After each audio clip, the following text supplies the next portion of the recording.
جو شاکی کوثر کے چہرے سے نقاب اٹھے، جو شاکی کوثر کے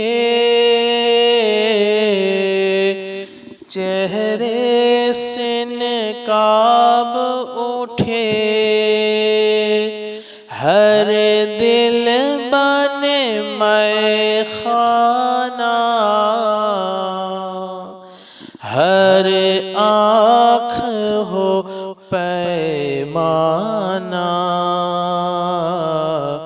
تو شم میری رسالت ہے،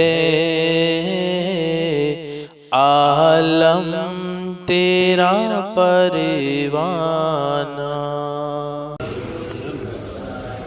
اللہ نے مردوں کو طاقت دی ہے سننے کی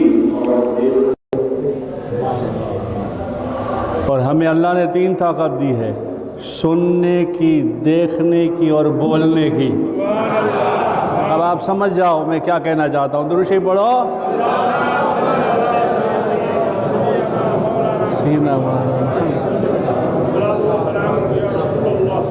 تو اللہ کے فضل سے ہم زندہ ہیں۔ درود ایسا ہونا چاہیے کہ لگے ہاں کوئی آل رسول سے عاشق رسول کی آواز آ رہی ہے۔ پڑھیے درود پاک۔ اللہم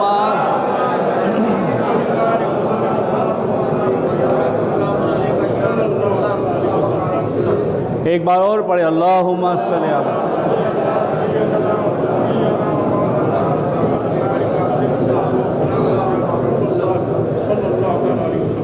بالکل مختصر بات کرتے ہوئے آپ کو سمجھاؤں، سارے کے سارے جن پہ ہم درود پڑھتے ہیں انہی کے صدقے میں ہوئے۔ یحییٰ بھی، زکریا بھی، عیسیٰ بھی، موسیٰ بھی، خواجہ بھی، غوث بھی، مخدوم بھی، رضا بھی۔ اگر آمینہ کے لال نہ ہوتے تو کچھ بھی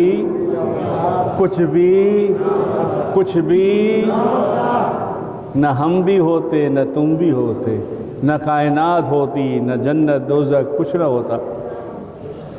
آمینہ کے لال، تو آمینہ کے لال اور ان کی آل اولاد پہ ایسے درود پڑھے۔ اور مولانا نے جو سنایا اسی کی بات کو لے کر کیسے ہوتے ہیں اللہ والے۔ درود پاک پڑھے، اللہم صلی علی سیدنا محمد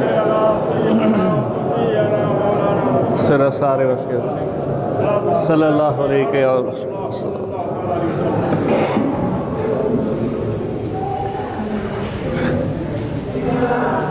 پیروں کا پیر دستگیر ہے، بغداد کا دلہا روشن ضمیر ہے۔ اور بغداد کے دلہا نے بھی اپنی نگاہ کرم سے لوگوں کو بھی دلہا بنا دیا۔ سنا ہے کہ چور ابدال بن گیا۔ کیا عطا ہے یار، اگر وہ دیتے ہیں تو سب کچھ دے دیتے ہیں، اور لیتے ہیں تو سب کچھ لے بھی لیتے ہیں۔ اور ہم تو خوش نصیب ہیں، ہم امت محمدی، امت مصطفیٰ صلی اللہ علیہ وسلم ہیں۔ ایک باریکی نقطہ دے رہا ہوں، ہم قادری مرید ہوں یا نہ ہوں، پھر بھی غوث پاک کا ہم پر کرم ہے۔ کیونکہ غوث پاک فرماتے ہوں گے، غوث پاک کہتے ہوں گے کہ نادان قادری ہے نہ ہے کوئی بات نہیں، مصطفیٰ تو ہے، مصطفی تو ہے، محمدی تو ہے۔ اور کیا شان، جب بیٹے کا عالم ہے تو پھر دادا کا عالم،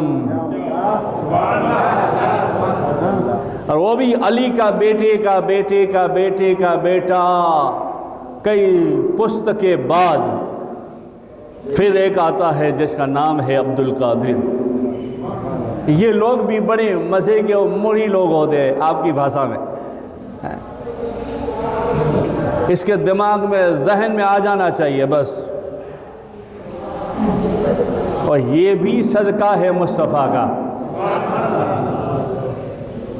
ابھی جیسے پچھلے وقت جمعے کو میرا موڈ نہیں تھا، اور پھر بھی میں مولانا کے ذریعے، مولانا نے جذبات کی 2-3 باتیں کی تو میں بھی شروع ہو گیا، آپ کو 2 بات سنا دی یہودی والی، کہ دادا میرا معراج میں کیسا گیا اور کیسا آیا، 6 بیٹے دے دیے، اور یہاں دوسری روٹی پک رہی ہے، وہاں 6 بیٹے کا باپ بھی ہو گیا، ماں بھی ہو گئی۔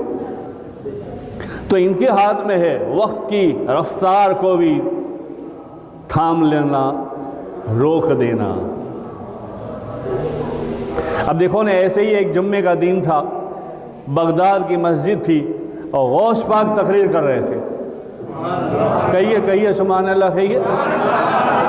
اب گھبرائی نہیں، پیر کی مسجد ہے، آل رسول مسجد ہے، مسجد بھی اللہ والوں کی اور امام بھی اللہ والوں کا، باتیں بھی اللہ والوں کی، اللہ کے رسول کی۔ غوث پاک تقریر کر رہے تھے۔ اب جیسے ہوتا ہے نا آدمی کو، جلدی میں جاؤں، مولانا تقریر کریں گے، کچھ رہ جائے گا، ادھوری بات ہو جائے گی۔ بہت سے ایسے عاشق بھی ہوتے، جلدی میں جاؤں، پیر صاحب بیان کریں گے، رہ جائے گا۔ تو ایک تجارت کرنے والا تاجر تھا، تاجر، وہ جلدی آیا کہ پیروں کا پیر دستگیر غوث پاک بیان کریں گے، اوہو، اور کہیں رہ جائے گا۔ تو جلدی میں آ گیا، وضو غسل کر کے، اور مجمع کھچا کھچ بھرا ہوا ہے، 20,000 25,000 کا بغداد کی جامع مسجد ہے، اور بیان کو کر رہے فاطمہ کے لال کے لال، حسنی حسینی بیان کر رہے ہیں، منبر پر تشریف فرما ہے، اور دادا اور نانا کی بات کر رہے ہیں۔ میرا دادا ایسا تھا، میرا علی ایسا تھا، میرا مصطفیٰ ایسا تھا، میری ماں فاطمہ ایسی تھی، ایسی بات کر رہے تھے۔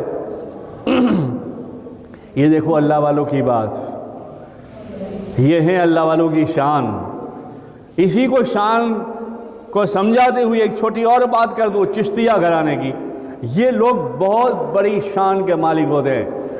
ہم آنکھیں پھاڑ کر دیکھیں نا تو دیوار کے پیچھے کیا ہے، دکھے نہیں، اور وہ آنکھیں بند کر کے مدینہ دیکھ لیتے ہیں، عاشق کا گھر دیکھ لیتے ہیں، ان کی فریاد کو سن لیتے ہیں۔ بابا فرید اللہ کر رہے تھے پاک پٹن میں، رات کا ٹائم تھا، کیا اللہ کر رہے تھے۔ اس میں ایک بیل کی آواز کی، گھنٹی کی آواز آئی، کھننن۔ وہ بڑی شان کے مالک ہے۔ ابھی اشارے کرتے جا رہا ہوں نورانی باتوں کی، آپ بھی سبحان اللہ کہتے جانا، اپنے اعمال کو ثواب سے، لاجواب سے، نیکیوں کے دفتر کو بھرتے جانا۔ کھننن آواز آتی تھی، وہ دیکھتے بھی بڑے زبردست ہے اور سنتے بھی بڑے زبردست ہے۔ بیل کی آپ کو توجہ چاہوں گا، اللہ والوں کو، مریدوں کو توجہ دلانا چاہوں گا۔ یہ بیل کے گردن میں گھنٹی کی آواز، تھننن فرید سن رہے ہیں، تو چاہنے والوں کی آواز پیر و مرشد نہیں سن رہے ہیں۔ آپ ذکر کرتے کرتے رک گئے۔ جب رک گئے تو ان میں بھی کچھ لوگ تھے کہ وہ اس طرف سے آواز آتی تھی، کوئی اللہ والا ہے، لا الہ الا اللہ، لا الہ الا اللہ کر رہا ہے۔ سارا قافلہ ادھر آ گیا تو آپ چپ ہو گئے۔ دیکھا کہ ایک فانوس کندل جل رہا ہے اور ایک جان نماز پر بوڑھا آدمی بیٹھا ہوا ہے۔ ایک آدمی گیا خاص اور جا کے کہنے لگا حضور ہم بارات لے کر جا رہے ہیں اور رات ہو گئی، اندھیری رات ہے، اب معلوم نہیں، ہم راستہ بھٹک گئے، اس لیے راستہ چاہیے تو ان کے پاس جاؤ، وہ راستہ صراط مستقیم پر لے جاتے ہیں، بھٹکنے والے کو بھٹکنے نہیں دیتے، سیدھی راہ دکھاتے ہیں۔ اہدنا الصراط المستقیم، اگر آنا ہے تو آؤ، یہاں ملے گا راستہ۔ تو بابا فرید سے ایک آدمی نے ہاتھ جوڑ کے کہا کہ حضور ہم راستہ بھٹک گئے اور ہم بیٹے کی بارات لے کر جا رہے تھے اور اندھیرا ہو گیا ہے، تو آپ تو ذکر الہی میں مست ہے۔ تو بابا فرید کہنے لگے اچھا بتائیے کون سی جگہ جانا ہے؟ آپ توجہ سنیے گا، یہ عاشق کیسے ہوتے، کہاں جانا ہے؟ بولے بابا ہماری بیٹے کی بارات احمد نگر جا رہی ہے، تو آپ بھی ہمیں احمد نگر پہنچا دیجیے۔ آپ نے فرمایا اچھا؟ بولے ہاں۔ بولے ساری بارات والوں کو کہو ایک دوسرے کے دام